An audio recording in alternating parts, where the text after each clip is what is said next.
All right, and here we go. Episode 7, Season 2 of the Run the Tibby podcast. Your three hosts, Steven Diaz. Here we have TJ Tibbs, aka I was gonna say the old one. I was gonna say the one I had written down, but I'm not gonna say. AKA I want to be the very best. And Harry Hayes and your other host, Harry Hazen, aka the human version of a loaf of bread. And I'm sorry. And B. B. I was gonna say C plus. I don't want to be a loaf Oh, of bread. come on. It's a personal biased vote, but hey. Harsh critics. But today we have a signature move tournament on the menu. So here's how we doing it. We have randomly seeded 16 signature moves. We're gonna do it tournament style. What is it? What is it, Steven? Randomly. Randomly. All right. Very important because it was too hard to figure out which moves would rank where. But we're gonna judge it off three things. The first thing being influence, second thing being effectiveness, and the third thing being practicality in terms of if you're a coach, would you want to see your kids doing this move? And if you're a trainer, would you teach this move? Yeah, basically what we wanted to take out was just the aura of something like the sky hook just being claimed number one off rip, and then there's nothing else to talk about. So yeah, we'll get to that. There. We'll get to that. So here we have the 1 seed versus 16 seed. First matchup. The 1 seed being the Dame Pound versus the 16 Magic Johnson.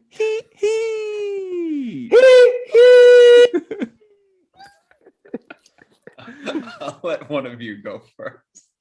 Go ahead, Tibbs. What do you got? So do I gotta rank them in order? Do I just talk about them? Do I just like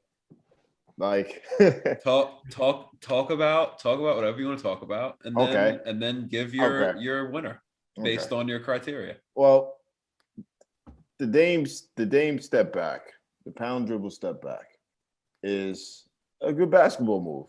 Dame has definitely brought that into the game. He's definitely ended series like that, right? It's very famous. So I think it has some allure to it as far as that move and Dave shooting from deep. I sense a butt coming. What?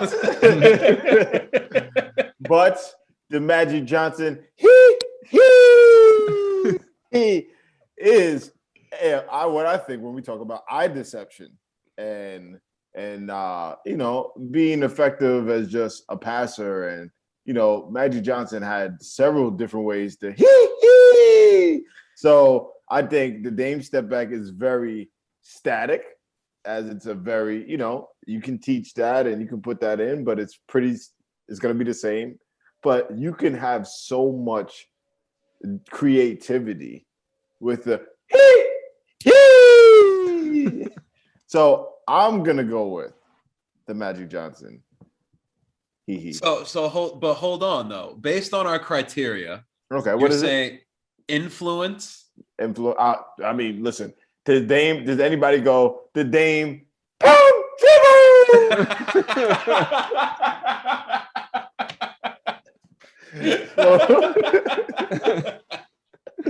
So I'm gonna say it's pretty influential on that one. Effectiveness. Wow.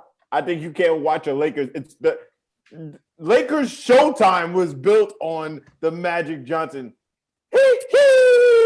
Right? We need to get to the next round. And then practicality, right? That's what it is?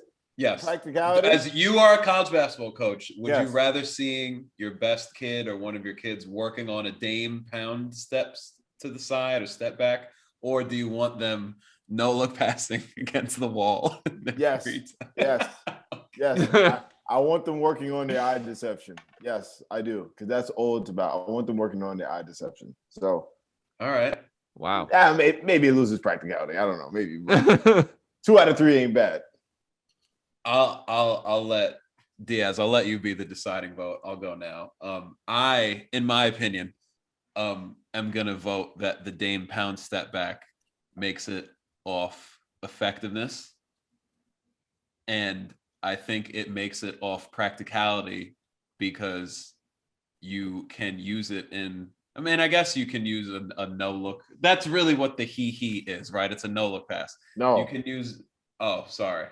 You know what? I apologize. thank you. But I think the Dame Pound step back is something that can be used in a lot of situations. Period. I also just don't even. I think the only person out of the three of us that thought that the Magic Johnson thing shouldn't even have been on the list because I just don't think it's a signature move. But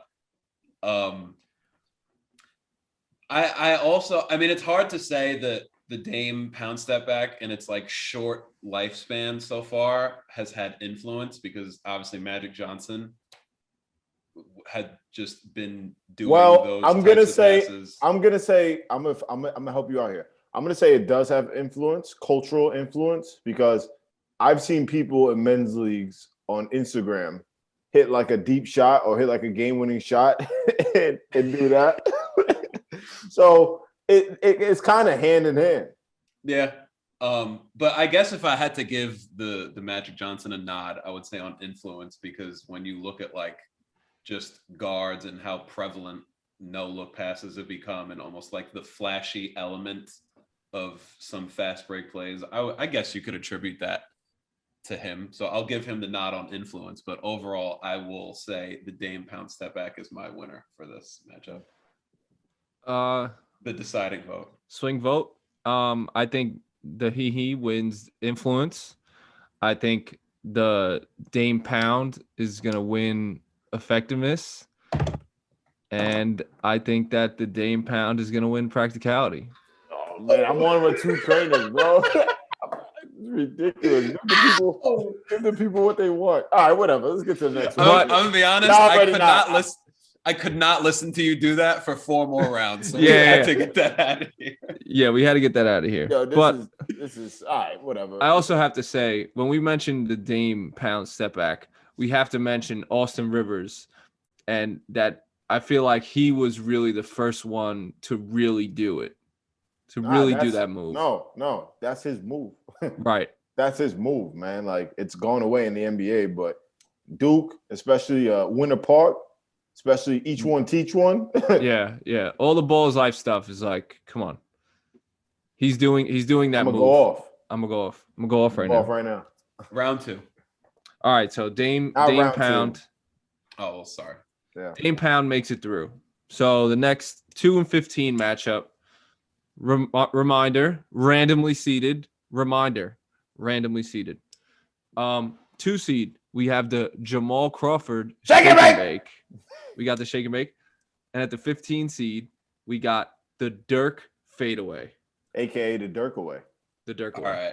All right. Let's be honest here. We had a nice discussion about the last round. Let's keep this one short. The Dirk fade wins in every category. But if we had to make a 4th category for the coolest looking move and probably hardest to pull off ever, Jamal Crawford takes that. But influence. I think I want to say this. I think that the Jamal Crawford shake and bake is the most original move I've ever seen in my life. Yeah, I can agree with that. I can definitely agree with that.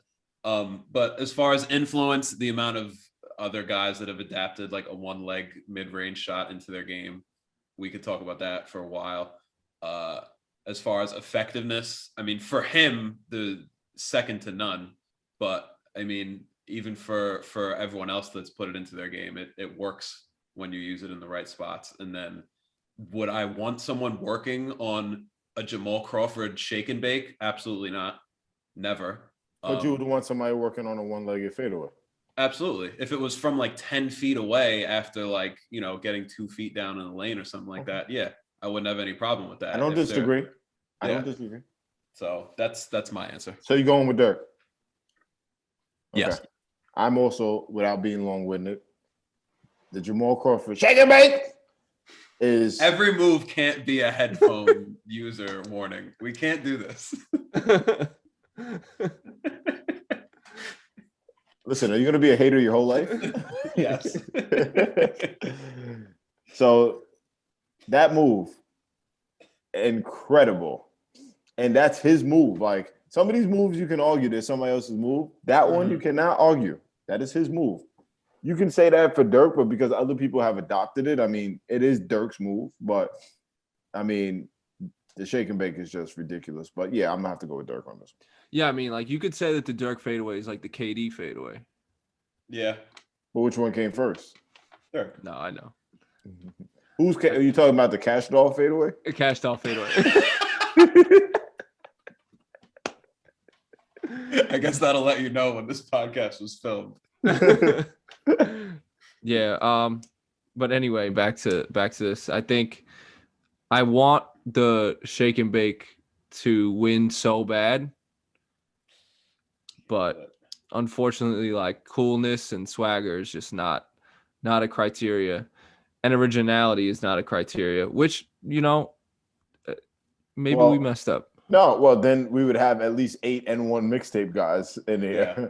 The hot sauce boomerang has got to be somewhere. Yeah. Let's not go there. That's true. Yeah, so I'm gonna go with the Dirk away as well. So clean sweep for the Dirk away. Mm-hmm. All right, the 3 and 14 matchup. We have the Rondo behind the back versus the cross jab. Tibbs, Harry, go first. No. Harry, Tibbs, go first. Do you want to explain to the people what a cross jab is? A cross jab is when you cross the ball over. Maybe if you watch basketball, you might have seen James Harden do this a lot. It's when you cross the ball over to one hand, let's say from right to left, and as the ball hits your left hand, you jab to your right and you choose a direction to explode out of, and then it works basically every time in a downhill situation. Tibbs, we're doing the pot over here. I will say the reason that you see the back of Tibbs' head right now is because he was making the claim that this cannot be considered a signature move if it is not attributed by, the majority of people that know what the move is to one person. Whereas me and Diaz here both would say that the move is attributed to James Harden, who also we'll get to has another move on this list. But instead of going down that rabbit hole, we are just going to talk about the moves as they exist. I'm done. Are you gonna pick some? Are you gonna pick who won? After all that talk? Oh, I get to do that too. I was going to let you talk, but all right. Don't let him talk. I mean, I'm gonna put the cross jab on influence as the winner. The amount of people that, whether you want to say who was the first person to do it, who was the first person to make it popular, who can you attribute it to, whatever the case is, so many guys do this move and are really good at it and get to spots really effectively. So that brings me to number 2, is that it's really effective. And number 3, as far as do I want people working on this, I think the situations as far as like a training session that you could work on the Rondo fake behind the back pass are really limited, because you're only really going to work on like a finish, what you're going to do that, and then you're going to perform whatever finish you want. Whereas the cross jab is like, it extends to whatever situation you can think of. So Tibbs really stayed turned around for your whole explanation. Yeah, this is crazy. Is it my turn yet? The disrespect really is insane. gave you the back of his head for in the about whole 5 explanation. seconds. So for practicality, I'm also giving it to the cross jab. So wait, you're going 3-0 cross jab? That's crazy. 3-0. Tibbs? Yeah, Tibbs, I'm done. Okay, you ready? All right.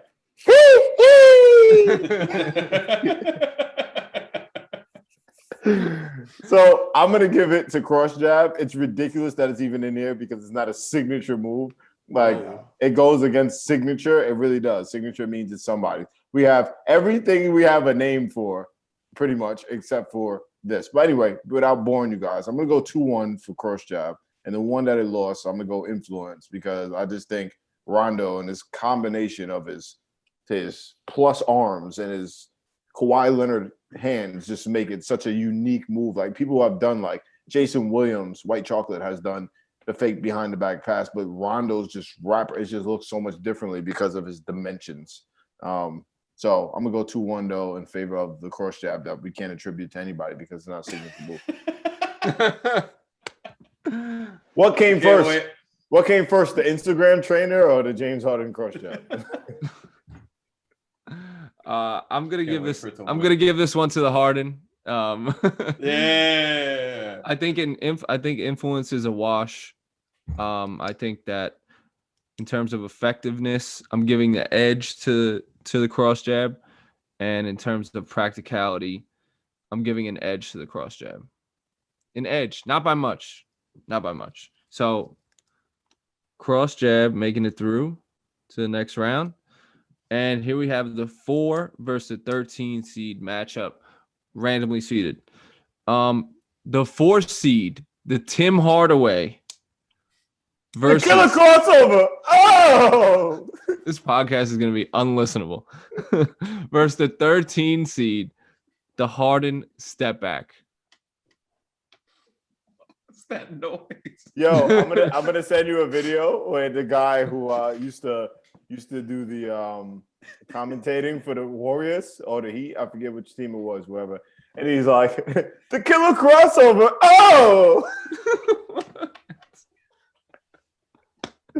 So anyway, I think it's my turn to go first. Yeah. Steve, why don't you go first? Yeah. Wow. This is probably the first one that I think I really have to think about. Tim Hardaway, between the legs cross, influenced a generation's worth of basketball players. The Harden step back influenced a generation of basketball players. In terms of influence, I think when you look at influence, you have to look at, the one person who made the move what it is, and then how many people really tried to replicate that move and were successful doing it. Like it's carryover to other players. I think you see like Jason Tatum really successful, and who else is really good at doing it? Low key, Devontae Graham does it like a decent amount. That's just like the first person that comes to my head. I don't know why, but Steph Curry has like put it in his game a little bit. I'm drawing a blank, but Embiid did it the other night, and it was crazy. Yeah. It's carryover. I know he's not an NBA player, but yeah, that's his favorite thing to do. Its carryover is easy because it's such an effective move and such a good move, and it's had influence on so many players. I don't know if anybody's been able to do Tim Hardaway as good as Tim Hardaway. Correct me if I'm wrong. I agree. I think so. With that said, I'm gonna give the influence edge to the Harden step back. Really? I roll on that? I explain my logic. You did all that just to go exactly where I knew you was gonna go. I don't understand that. You could have just came on and said, "I'm a James Harden fanboy. Like I want to go to James Harden. James Harden, yeah. James Harden, yeah. James Harden, yeah. The Harden step back. Oh."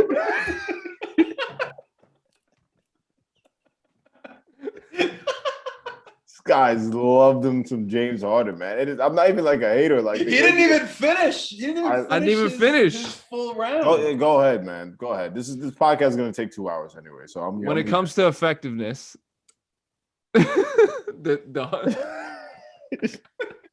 I want to give this long-winded explanation about how great the Tim Hardaway just Tim Hardaway was, and then just be like, yeah, Harden step back gets it.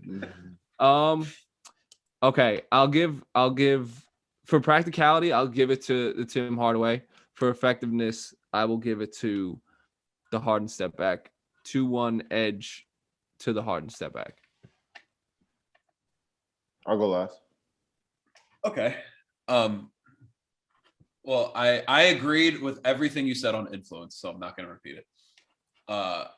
I also, it's tough to say because, again, as far as effectiveness goes, for Tim Hardaway, it was so effective. And for James Harden, his step back is so effective. So I'm honestly still thinking about that one. Practicality, I agree. I'll give Tim Hardaway the edge. Wow. I don't No. Go ahead, Don't know. Tibbs. Go ahead, Tibbs. I literally don't know. Yeah, Tibbs, see if you can sway me. Go ahead. One way or the other. Go ahead. Unless you're about to sit here and say the Harden step back anyway after this whole. He is about to. So the Harden step back is as far as influence, is a cultural phenomenon because he mastered it in a unique way, but it is not original. So for me, it takes a little bit of a hit because a step back has been a step back, but he has just mastered it. He has just done it better than anybody else. Just like in a dunk contest, if you've seen somebody do the between the legs dunk, like the East Bay, like many people have done that, but some people just do it in different ways and makes it their dunk. Like the East Bay is the Vince Carter. It's the Vince Carter. But there are a lot of people that have done it more than him, better than him, whatever the case may be. But the East Bay is the Vince Carter, right? So James Harden took a move, that was a move, and literally perfected it and made it. And it's not just that he perfected it, he also had the ability, based on the way they played, to use it way more than anybody else. Now you see Luka is the other guy that takes the most step back threes, right? So like his doesn't look like Harden's, but it's just something that I think when it comes to influence / originality, like the Tim Hardaway killer crossover is something that other people could do, but like it was original. So I give the edge there in that. And I couldn't disagree more. Why is that? The people did step backs before. Nobody did the Harden step back. Because it's different. It's a whole added step. No one was really saying that like a regular step back was a travel, until Harden came around with this like new thing. So I think you could technically say that it is like a newer. Right. Tim Hardaway is a through the legs cross. It's probably the least original. No, it's the least original signature move. It's not a through the legs cross. It is a killer crossover. Explain that one to me. Because you can when you go into a workout with a trainer and they say between the legs cross, it does not look naturally like a killer crossover. Like a killer crossover is a very violent basketball move. You know what I mean? Like it is only done. It is not just any rhythm tween cross or tween cross. It's tween cross. That's it. And it's just how he just lulls you to sleep with everything else and then just hit you with the tween cross. So the killer crossover is just a very unique basketball move, in my opinion. Not that somebody else can't do it, but especially for its time, like Allen Iverson wasn't the first person to cross over, but the Allen Iverson large sweeping crossover, which I'm surprised is not on this list. It is. I'm surprised that it is on this list because it is. Right? Okay, I see it now. I was about to say, how do we not do that? Of course it is. But so anyway, so not to make this really long, I'm gonna go practicality. I think it's way easier to teach somebody to do that than it is to teach this Harden step back, because there's one person in the world that does it like that consistently.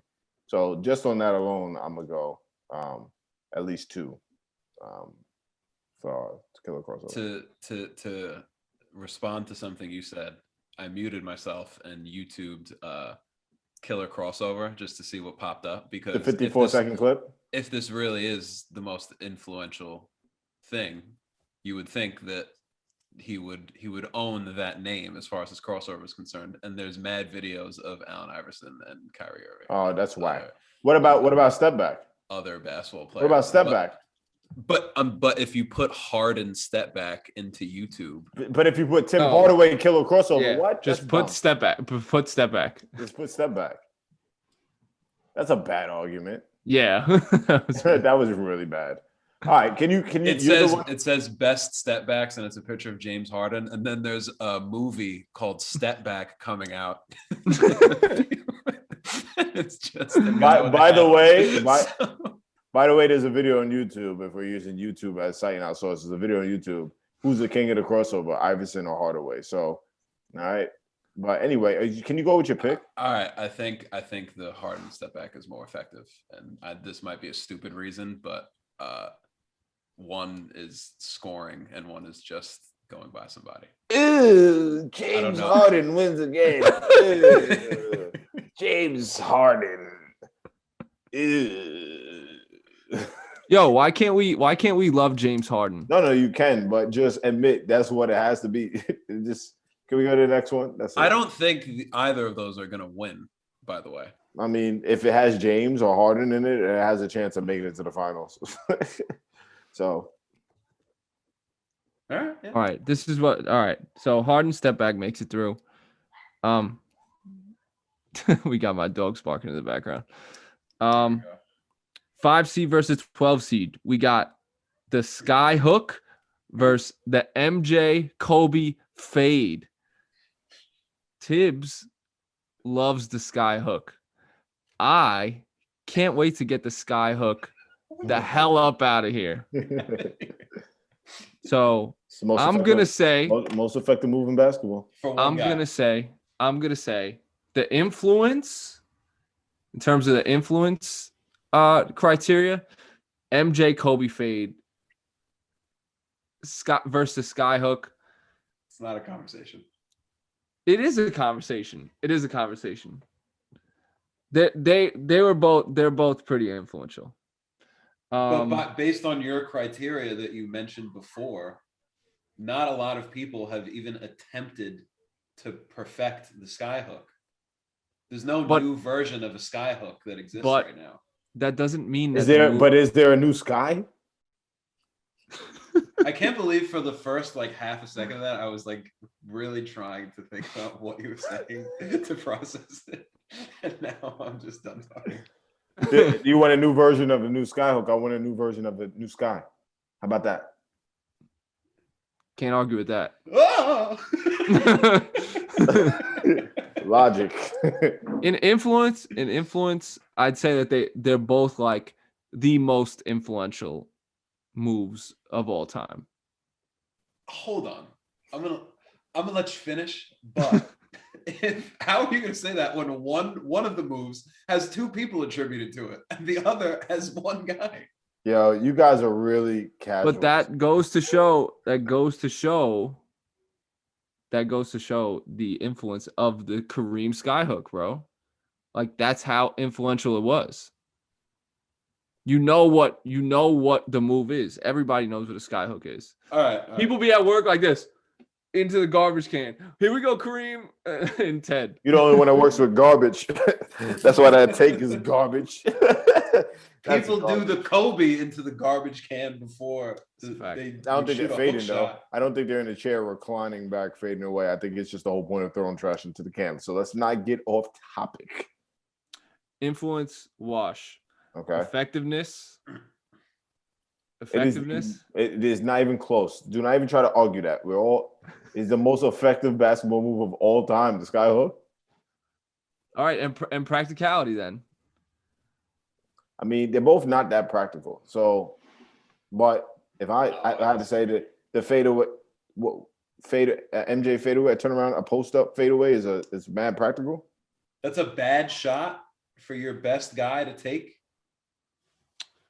Fam, if he works on it.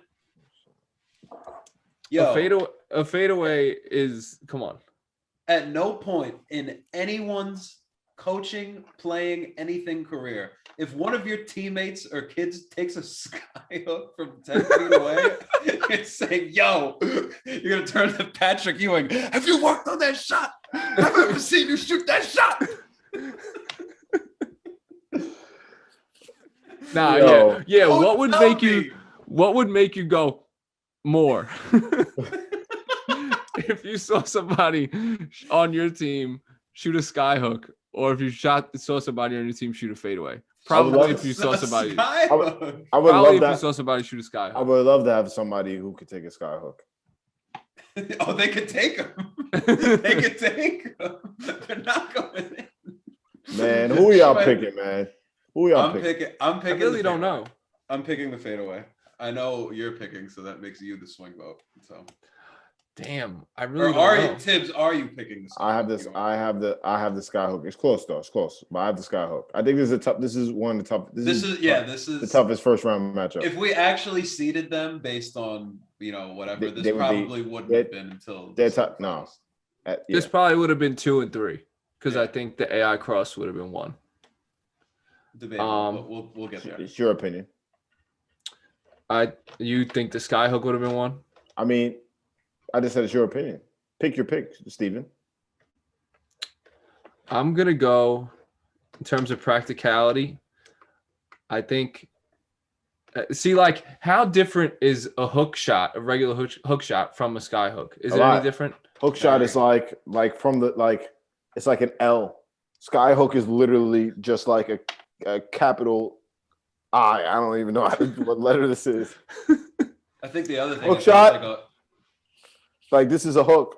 This is a skyhook. The other thing is like the skyhook is like a one leg. Yes, running shot.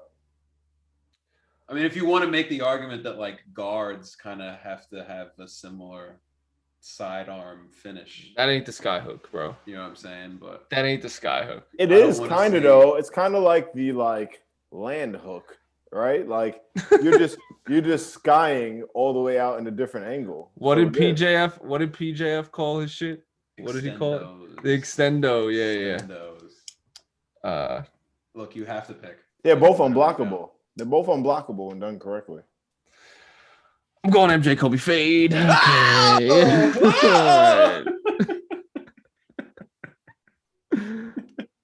All right. Let's move on. Let's just move on. Number 6, randomly seeded.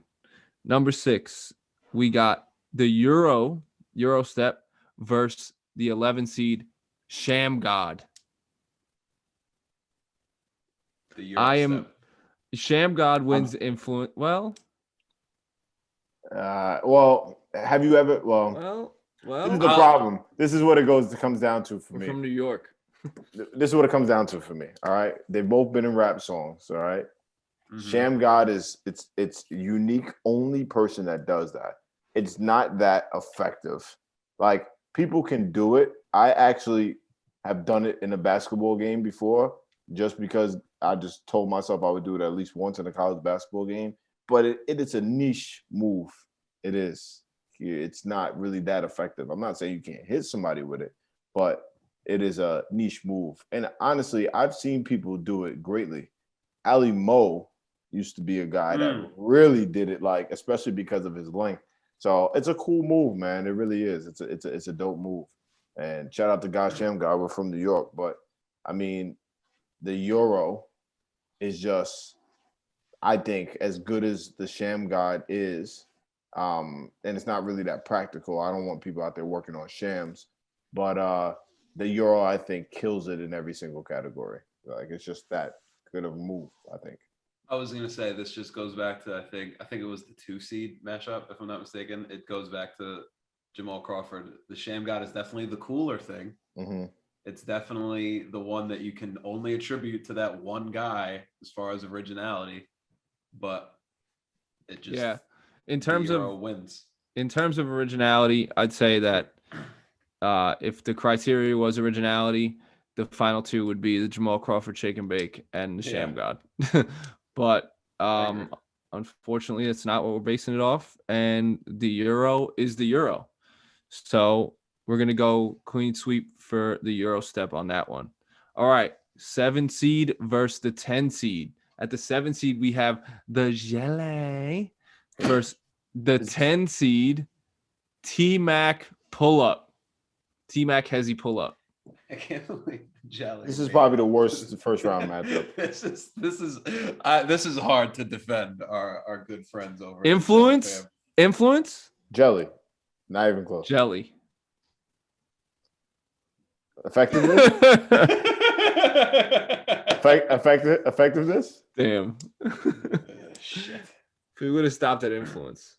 See, hold on. If Jelly was defined as all of the stupid YouTube videos that are just all clickbait, like, oh, Jelly videos, and they're just like layups that are difficult, then maybe Jelly gets it. But other than that, based on the actual definition of what a jelly is, no.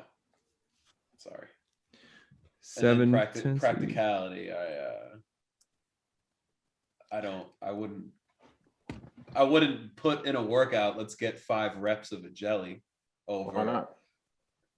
I'm saying over getting in 100 reps of the T-Mac pull-up. Like, We almost build entire workouts off of that shot, like Right, out of that right. setup. Yeah. Off the jelly. Yo, it's crazy. The NBA has a best of jelly layups. Like that's like just definition of influence. And the first one is not even a jelly. That's what I'm saying. It's like, yeah, if you're from New York, like like the real jelly is, what the real jelly is. Yeah, it's a if you're finger not roll. from New York, jelly's a tough layup. A jelly is spinning the ball off the backboard and making it go in. Right. But I think jelly is a layup that you made that no one thought you would make if you're not from New York. Hate to see the jelly go, but it's got to go to the T-Mac pull-up. Now, the gargantuan matchup that would have been the championship, in my opinion. Right. This is crazy. 8 seed versus a 9 seed, randomly ranked. The 8 seed, we got the AI Cross versus the 9 seed Dream Shake. Bro, end the pod. Who wants to start? End it. End the podcast. What do you even say? Influence both. Like both. What? Really though? Yeah, really. No, bro. I never seen Hakeem Olajuwon Dream Shake Michael Jordan, bro. Yeah, I don't know about that. Nah, bro. What? Nah, bro.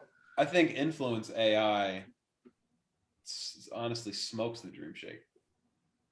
Really? Yeah. I don't think smokes. I think it's close, but I think it's significant enough for AI. How many kids or other players do you see that are like, yo, I'm about to hit somebody with the Dream Shake this game? Versus I think young kids. I think kids nowadays still know what the Dream Shake is. I'm not saying that they don't know.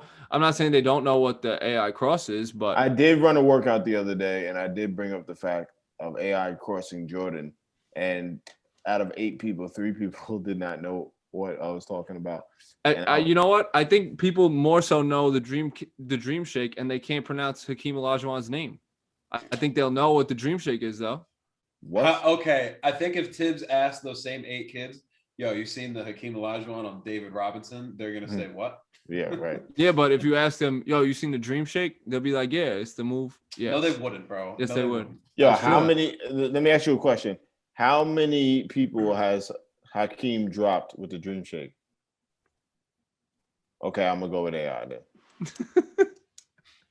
In terms of what? Effectiveness? No, it's influence. Effectiveness, I mean, sheesh. I mean, that's another tough one there too. Yeah, this is hard. This is really difficult. I think effectiveness. The one thing that I'm going to bring up, whether you guys want to chime in and say this is a valid point or not, the AI crossover has an inherent risk. Like if you're just going against a good defender or your handle's not like that, this could be a 1-on-0 layup on the other end. Like, not to be like a pessimist about the move because it's an unbelievable move, but that is possible. Whereas I think when you're doing a Dream Shake, there's no risk because you're essentially just pivoting and pump faking. Does that make sense? So I think as far as effectiveness, if we're going to talk about effectiveness at like their peaks, I don't think that's a worthwhile conversation just because they're both so effective. But I think at the lowest, just for the sake of trying to find a flaw in each move. I'm gonna right now I have influence AI, I have effectiveness at Dream Shake. I think Allen Iverson was just like the most influential player like ever. Yeah, but we gotta try to separate that from the move. He was just such an influential figure. Yeah, it's hard to separate that from the move. I think in terms of practicality, I think probably the less risky move to do is probably the I was really gonna say Dream Shake. I was going to. There's still the element of your back being to the basket, that being an uncomfortable thing for most too. Or traveling, or like Can I ask you a traveling. question? How many? I'm not saying you guys have specifically taught the AI crossover, but how many times have you taught crossover footwork, and how many times have you taught dream shaking? I've definitely taught a dream shake more than I've taught a crossover. Really? Me, yes. I mean, what are you working with? NBA cares in Europe? No, I'm just working on how to play with your back to the basket. Definitely like no. Here's why. Here's why, and this just goes to like our training experience. Half the kids we've worked out, we don't need to teach them an AI crossover because it's something they do already. I don't think I provide value as a trainer showing Isaiah Washington, who has an insane I don't think you provide crossover value. I could teach him anyway. Okay, well, whether I suck or not, that's not the point. You said that. I didn't say that. You said that. The point don't bring your confidence issues to the podcast. You said that. I didn't say that. I just brought up what I didn't think. I didn't think you provided value, period. You said you sucked. I didn't say that. I'm a bad trainer. Oh!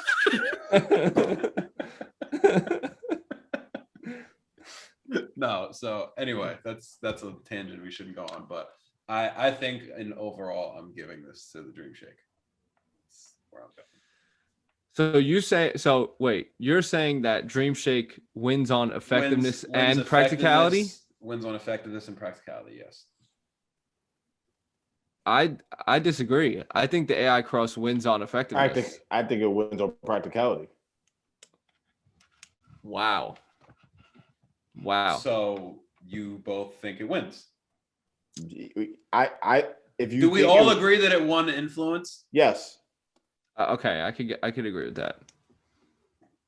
Okay. I could agree with that. So, all right, AI cross wins on influence. It's what wins on effectiveness. What do we have? I have the AI cross winning on effectiveness. I have the Dream Shake. Okay, so Dream Shake wins on effectiveness. That's 1-1. And practicality, I have the Dream Shake. Wow, I have the cross. I have the Dream Shake. We can't be tied. We can't. No, it's not tied. 2-1 it's 2-1 Dream Shake. Oh. You guys need to watch more basketball, man. How is the AI cross more practical than the Dream Shake? Are there more guards or post players in basketball? Guards. Okay. So ball handlers, yeah, perimeter players. I don't necessarily mean guards. There are more perimeter players than post players, right? So nobody's dream shaking from the perimeter, but almost everybody can AI cross. So, bro, people can cross over. People can't AI cross. It's different. I'll give you this. Wait, why not though? It's different because when the AI cross was a thing, everybody. All right, hold on. Y'all getting me big tight right now. So take any random basketball team right now, any team, college, NBA, right now. Take a team, please. Pick one. Steven, pick one. The Brooklyn Nets. Cool. How many of those guys do you want dream shaking, and how many of the guys you want AI crossover? Kevin Durant. I want Kevin Durant dream shaking. Okay. What about Harden? I want Kevin Durant also AI crossing. Also want Kevin Durant just shooting the ball. Yeah, I just want Kevin Durant with the ball. Kyrie, both. Kyrie does both. Both. James Harden probably does neither. I didn't say what he does. I'm saying for practicality as far as teaching and applying it to your game.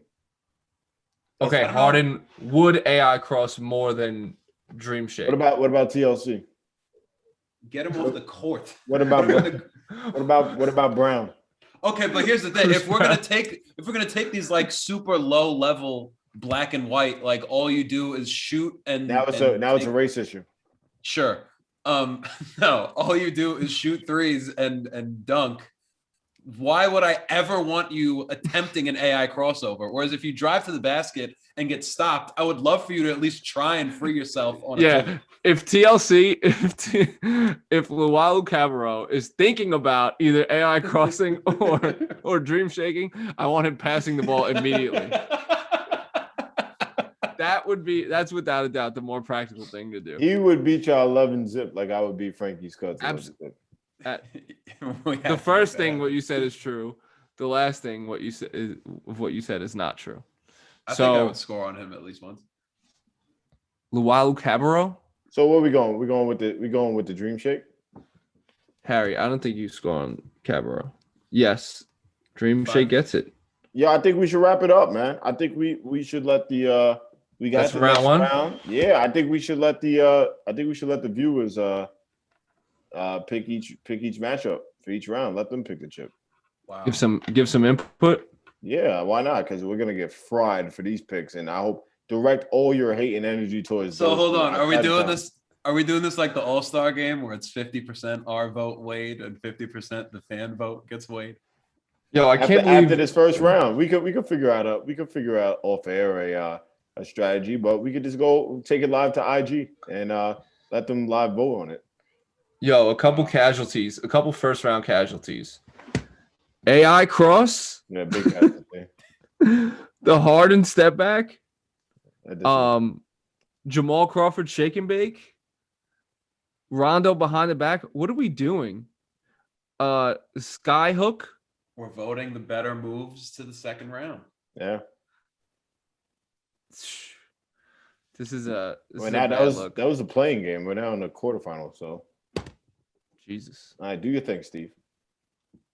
All right. Episode 7. That's a wrap. We'll talk to you guys soon. About to order this pizza. We're about to call you back.